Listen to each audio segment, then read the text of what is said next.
Grandes nomes do pensamento brasileiro, Capistrano de Abreu, capítulos de história colonial.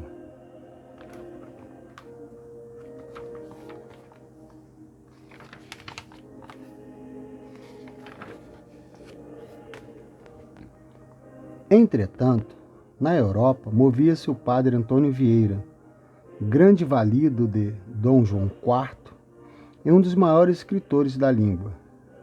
Pupilo de Fernão Cardim, colhera dos lábios deste amigo de Anchieta a história das primeiras missões, e a carreira de missionário formara uma das primeiras aspirações de sua alma ambiciosa.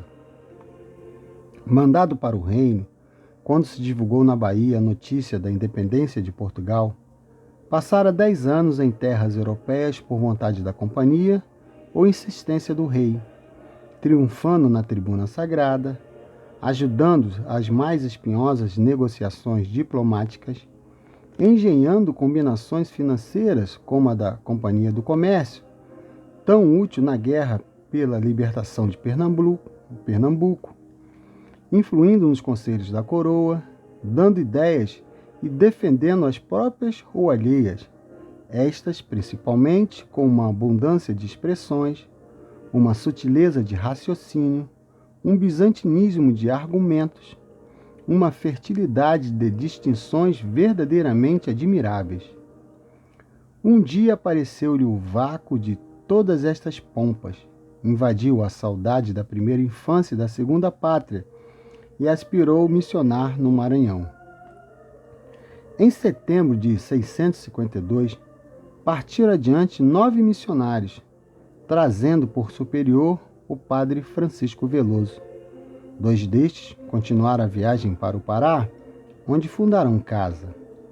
Em seguida, a primeira leva embarcou no Tejo o padre Vieira, acompanhado de outros 3 jesuítas, que a 16 de janeiro de 53, véspera de Santo Antão, fundearam diante da capital do estado. Afinal, chegavam defensores aos índios. Para que narrar esta história? Com os índios só havia 2 políticas racionais: ou deixá-los aprisionar à vontade, como então se fazia, ou proibir expressamente toda e qualquer escravidão. Nenhuma das duas observaram quer o governo, quer os próprios jesuítas.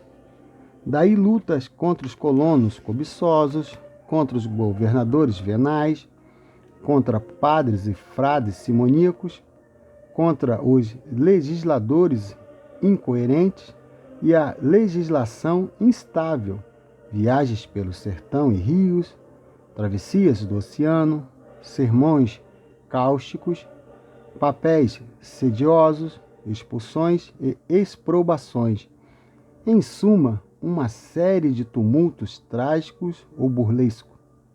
Mais interessa que tais historietas apresentaram o organismo do Estado cerca de 1662, tal qual o desseca o valente escritor em uma página memorável, ainda palpitante no pálido resumo que aqui feito. Os alicerces assentaram sobre sangue.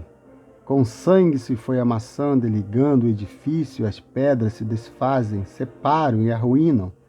As terras se esterilizam. As plantações de mandioca não bastam para garantir o sustento. Tem-se de buscar longe as madeiras e as terras de tabaco. Minguaram a caça e a pesca. As povoações são muito distantes uma das outras e o trabalho de remar consome as forças da indiada. Não há açougue, nem ribeira, nem horta, nem tenda para vender as coisas usuais para o comer ordinário, nem ainda uma arretel de açúcar, como se fazia na terra. No Pará, onde todos os caminhos são por água, não há uma canoa de aluguel. Para um homem ter o pão da terra, há de ter roça, e para comer carne há de ter caçador, e para comer peixe, pescador, e para vestir roupa lavada, lavadeira, e para ir à missa ou qualquer parte, canoas e remeiros. Os moradores de mais cabedal têm mais de tudo isto costureiras, fiandeiras, rendeiras, teares e outros instrumentos e ofícios de mais fábrica, com que cada família venha a ser uma república. Os povoadores primeiros foram gente pobre, soldados idos de Pernambuco, mal pagos, a ponto de raros poderem calçar sapatos e meias. Ilhéus nobres, mas gente necessitada, impelida à imigração pela procura de meios não existentes no arquipélago. Soldados rotos e despedidos, tomados na guerra e abandonados nas costas pelos holandeses, finalmente degradados. Não guarda proporção com a população o número de frades. O Pará, com 80 moradores, tem 4 conventos e sai dos moradores a paga de missas, ofícios e enterros. Servem grande número de confrarias com grandes e involuntários gastos nas suas festas, porque, sem serem perguntados, se ouvem apregoar 2 púlpitos, e não basta o que granjeiam num ano para satisfazer os empenhos desta forçada devoção. Apenas a companhia de Jesus não pesa sobre a gente, porque a renda concedida pela Fazenda Real a põe a coberto das necessidades. As drogas do Estado baixaram de preço e mal bastam para pagar os fretes. Em compensação, os gêneros vindos da Europa vendem-se por preços excessivos. Dominam a ociosidade, a preguiça e o luxo. Graça o alcoolismo. Só na cidade do Pará gastam anualmente 15 mil cruzados em aguardente da terra. Em aguardente da terra. Sem falar na que vai do reino. Os governadores e oficiais de fazenda pagam-se em primeiro lugar, pouco deixando para os vigários e soldados. Confiam os melhores ofícios aos criados, prendem, processam, recrutam, atravessam os gênios.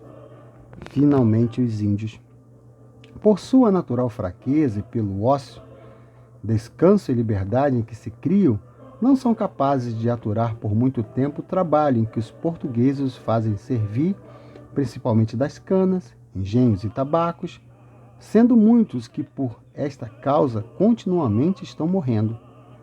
E como nas suas vidas consiste toda a riqueza e remédio dos moradores, é muito ordinário virem a cair em pouco tempo em grande pobreza os que se tinham por mais ricos e afazendados.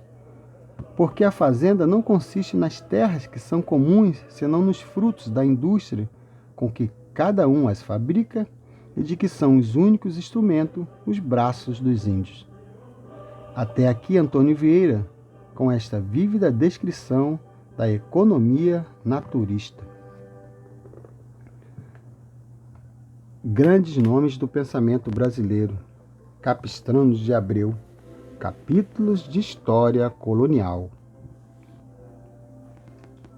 Então, vamos ler